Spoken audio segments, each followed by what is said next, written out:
Have you ever thought about how far you would go if someone snatched your child? You search for your child like madness, and even the police couldn't do anything? Today's story is about a father who did everything illegal, to find his child. It was Thanksgiving Day, and Keller was invited to dinner at his neighbor Franklin's house. The two families had good relations. So Keller arrived at Franklin's house with his wife Grace, elder son Ralph, and younger daughter Anna. Franklin's family consisted of his wife Nancy, elder daughter Eliza, and younger daughter Joy. The food still had some time to be ready, so the children went outside to play. Keller's daughter Anna and Franklin's daughter Joy were playing outside the house, while Ralph and Eliza were also present there. While playing, Anna and Joy noticed a large van parked nearby. Out of curiosity, they approached the van and then started hitting it with some solid object while playing. Before the van's owner could arrive, Ralph and Eliza stopped Anna and Joy. Ralph didn't want to get into any trouble, so he immediately took everyone inside the house. After that, everyone ate together and then got busy in laughter and conversation. During this time, Anna came to Keller and innocently told him that a few months ago, her favorite whistle had gotten lost somewhere around the house.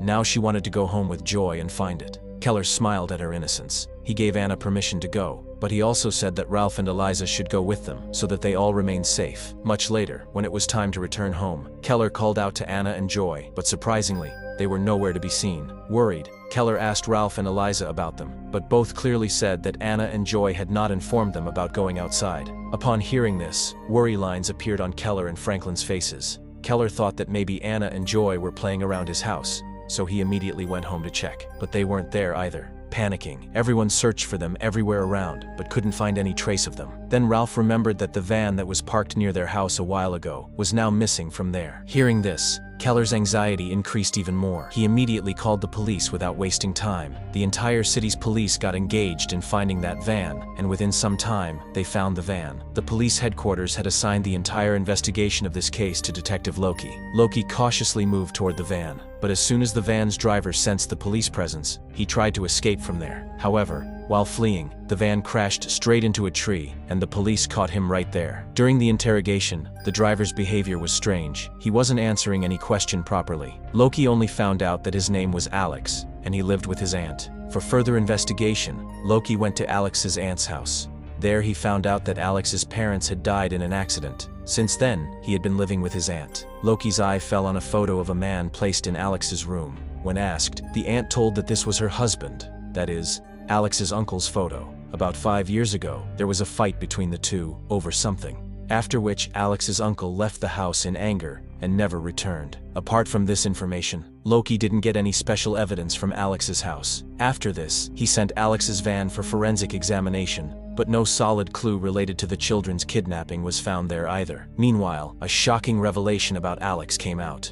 Even though he looked older in age, his IQ was only that of a 10-year-old child. Learning this, Loki also gave this information to Keller and Franklin's families. Keller wasn't ready to accept that Alex was mentally a child. He started explaining to Loki that if Alex was really mentally weak, he wouldn't know how to drive a van. In anger and restlessness, Keller requested Loki not to release Alex. Loki conveyed Keller's point to the commissioner, but due to lack of evidence, the commissioner refused to accept this and ordered Alex to be released after 48 hours. However, Loki didn't give up. Taking the case forward, he started interrogating all of Keller and Franklin's neighbors so that some clue could be found. During this time, Loki reached the church father's house, but even after knocking on the door many times, there was no answer. On suspicion, he peeked inside through the window and found that the father was lying on the floor. Without wasting time, Loki broke the door and entered inside. His eye fell on an empty bottle of alcohol from which he understood that the father was lying unconscious in a state of intoxication. Loki didn't try to wake him up and directly started searching the house.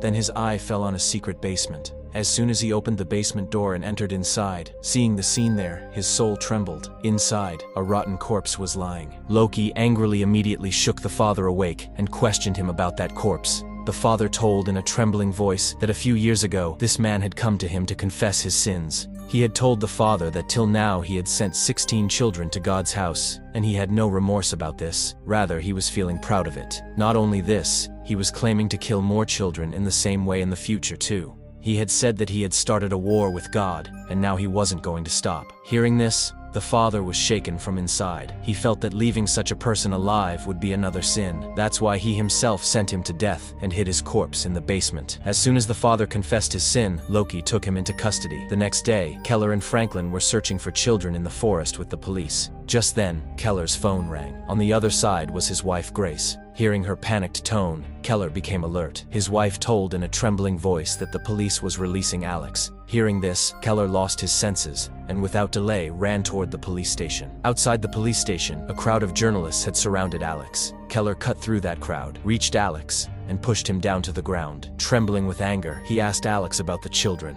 Alex gave only a strange answer. When they were with me, they were happy. Keller's anger increased even more. But before he could extract anything more, the police took him into custody. Later, Keller told this to Loki and the commissioner. Hearing Keller's words, Loki immediately reached Alex's aunt's house. He interrogated Alex and his aunt about this, but Alex claimed that he hadn't said anything like that. Loki sent Alex's aunt to another room and tried to put mental pressure on Alex so that he would tell the truth. But Alex stuck to his point that he hadn't said anything. For a person whose brain is like a 10-year-old child, doing such a thing was impossible. Because of this, Loki became convinced that perhaps Keller had had an illusion. Loki called Keller and gave him this news. When Keller found out that the police wasn't taking Alex into custody, his anger reached the seventh heaven. He couldn't wait anymore. He decided to kidnap Alex himself. Keller went near Alex's house and started keeping an eye on him. As soon as Alex came out of the house, Keller saw the opportunity and grabbed him and took him along. Keller had imprisoned him inside the bathroom of his old house. The next day, Keller took Franklin to that place and told him that he would torture Alex until he told them about the children. Franklin initially felt all this was wrong. He was hesitant to take the law into his own hands, but it was about their children. Because of this, Franklin finally agreed to it. On the other side, Loki's investigation was ongoing. He was standing in front of the house opposite which Alex had parked his car on the day of the kidnapping. But that house was closed,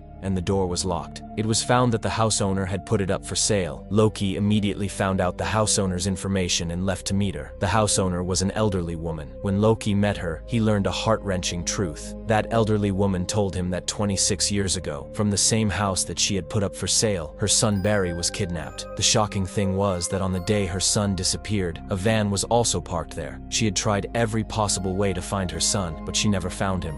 Keller had beaten Alex so badly that his condition was terrible. But despite taking so much beating, Alex was only repeating that he knew nothing about the children. Franklin was beginning to feel sorry for Alex, but Keller was fully convinced that Alex was behind the children's kidnapping. That night, the neighborhood people took out a candle march for the missing children. Loki had also joined that candle march. Just then, Loki's eye went to a man. That man was different from the neighborhood people. Loki noticed that the man was avoiding eye contact with him, as if he had done something wrong. As soon as that man felt that Loki had become suspicious of him, he started running from there. Loki chased him, but after going a little distance, he disappeared somewhere. Loki was still looking for him here and there, when suddenly that man jumped from the tree and attacked Loki directly. By the time Loki composed himself, that man had fled from there. Loki was ready to go to any extent to catch that mysterious man. After the attack, he immediately called a sketch artist to identify that man. Within a few hours, the man's sketch was ready. Loki ordered that sketch to be spread throughout the city without wasting time. His picture started appearing on news channels. His posters were pasted on every street and road. There was commotion throughout the city. When Franklin saw that news, he got scared. He was beginning to feel that they were unjustly torturing innocent Alex. He told Keller about this commotion going on in his mind, but Keller explained to him that Alex and that man were both in cahoots with each other. Meanwhile, Loki was watching the recording of Alex's interrogation. Just then, he got a phone call. This call was from a woman working at the mall. She told Loki that the person the police suspected of kidnapping had come to their mall several times. He often bought children's clothes and each time took clothes of different sizes. Hearing this, Loki told the woman that if that man appeared in the mall again, she should call him immediately. On the other side, despite Keller's repeated explanations, Franklin was restless. Finally, he told his wife Nancy about Alex's kidnapping. Hearing this, Nancy became furious with anger. Then both of them went to Keller's house. Keller also explained to Nancy the same thing, that Alex was also in cahoots with that man whom the police was looking for. Then the three of them went to Alex.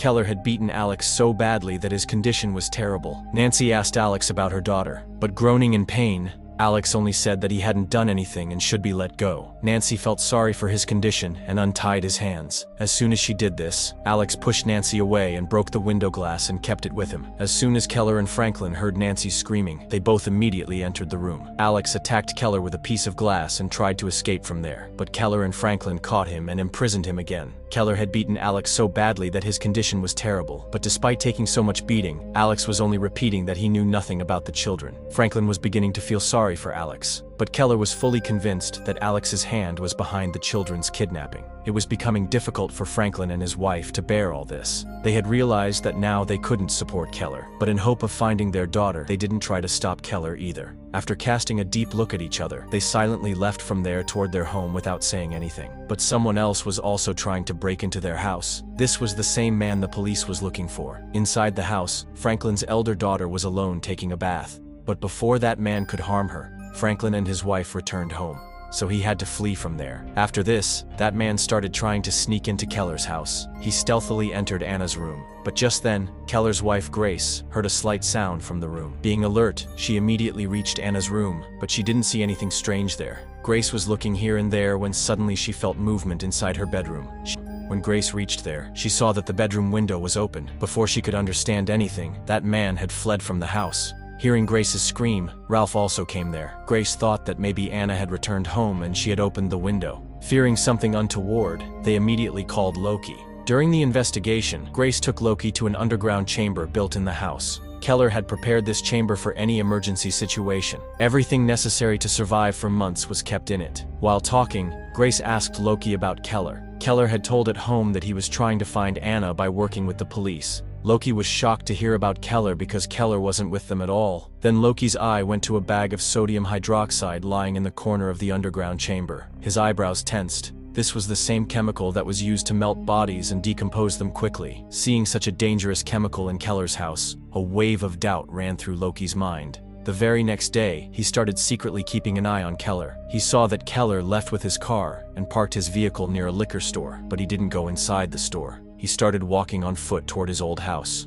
Loki was watching him from a distance sitting in his car. His eye was on Keller's every step, but then a truck came and stopped behind his car and started honking loudly. Due to the truck's continuous honking, Keller's eye fell directly on Loki. He realized that Loki was following him. Immediately, instead of moving his steps toward his old house, he turned them toward the liquor store. Keller entered the liquor store and, within some time, came out with a bottle of alcohol in hand. Taking gulps from the bottle, he came straight to Loki. He asked Loki in a slow but stern tone while staring at him, "Why are you following me?" Loki gestured Keller to sit in his car and asked directly, "Where is Alex?" Keller answered irritably, "How would I know? I'm drinking alcohol in grief of not being able to find my daughter, so that no one at home knows. That's why I lied that I'm engaged in search with the police." Loki asked his next question, looking into his eyes. "And the sodium hydroxide found in your underground chamber?" Keller remained silent for a moment and said, "A few days ago my dog died. He had used that chemical to bury it." Loki explained to Keller that instead of drowning in alcohol intoxication, he should become a support for his family and then let him go. But Keller was still in his circle of doubt. Reaching the office, Loki started investigating Keller's past. He found out that many years ago, Keller's father had committed suicide in his own house. The house address was also recorded in the case file, and this turned out to be the same house where Keller had imprisoned Alex. On the other side, Keller had gone to that old house to torture Alex. Just then, he realized that someone was present around his house. This was none other than Loki, who had come there to search the house. Gauging the situation, Keller immediately went to Alex and warned him in a stern tone that if he made any sound, the consequences would be bad. Keller pretended to drink alcohol to avoid Loki and lay down there as if in deep sleep. Within a short time, Loki entered inside the house. He shook Keller awake and said in a stern tone that he should show him the entire house. Keller started showing Loki the house. Walking along, they reached very close to the bathroom where Alex was imprisoned. Loki was about to move forward to see the bathroom when his phone rang. This call was from the same woman working at the mall who had earlier told Loki about that kidnapper. On the phone, she told that the same man had come to the mall again, but as soon as he saw her, he ran away. This time, the woman had noted down his car number. Hearing this, Loki immediately left from there in search of that man, and thus Keller also narrowly escaped. When Loki reached that man's house, the man was inside the house. Seeing Loki at the door, he got nervous and started preventing him from coming inside. But Loki pushed him, put handcuffs on him, and entered inside the house. During the search, Loki noticed several containers in the bedroom that had locks on them. Seeing this, his heart started beating loudly. He immediately opened one container and saw that blood-stained clothes were kept inside it. As soon as Loki picked up a cloth, his soul trembled because several poisonous snakes were hidden under it. He also opened the remaining containers. There were only clothes and snakes everywhere. But one container was different. It didn't have blood or snakes. Rather, strange paintings were kept in it, which were indicating something mysterious. Loki sent those clothes to the forensic lab for testing, and as soon as he reached the police station, he called Anna and Joy's parents there. Then he showed them one by one the pictures of those clothes that were found from that man's house. As soon as Joy's parents recognized a cloth from the pictures,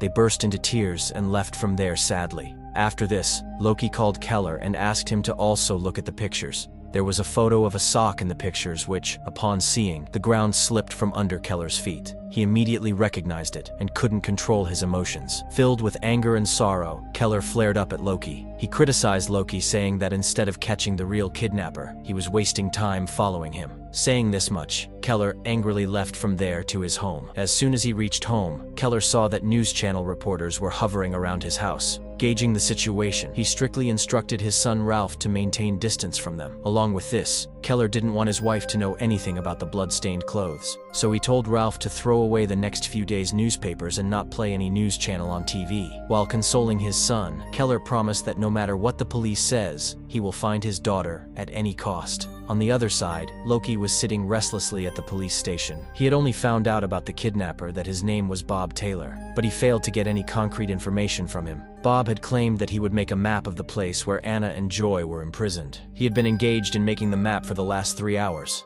but what he was making looked less like a map and more like some kind of maze. After waiting for a long time, Loki's patience ran out. He angrily went to Bob, grabbed his collar, and started asking about Anna and Joy in harsh words. Just then, other police officers arrived there and tried to stop Loki. In this commotion, Bob suddenly snatched an officer's gun, and before anyone could do anything, he shot himself and took his own life. After this incident, the kidnapping case of Anna and Joy became even more complicated. With Bob Taylor's death, the last chance to extract any important information from his mouth was also over. Loki now couldn't understand whether Bob was the real kidnapper or not. The police had found blood-stained clothes and strange paintings from his house, but there was no concrete evidence that he was the culprit. Now the case remained stuck at the same point, and no clue about Anna and Joy could be found. Due to all these reasons, Loki became very worried. He sat holding his head and started getting angry at himself. Just then, his eye went to the pictures of the rotten corpse found from the father's house. That corpse had a locket around its neck whose design exactly matched the maze picture made by Bob Taylor.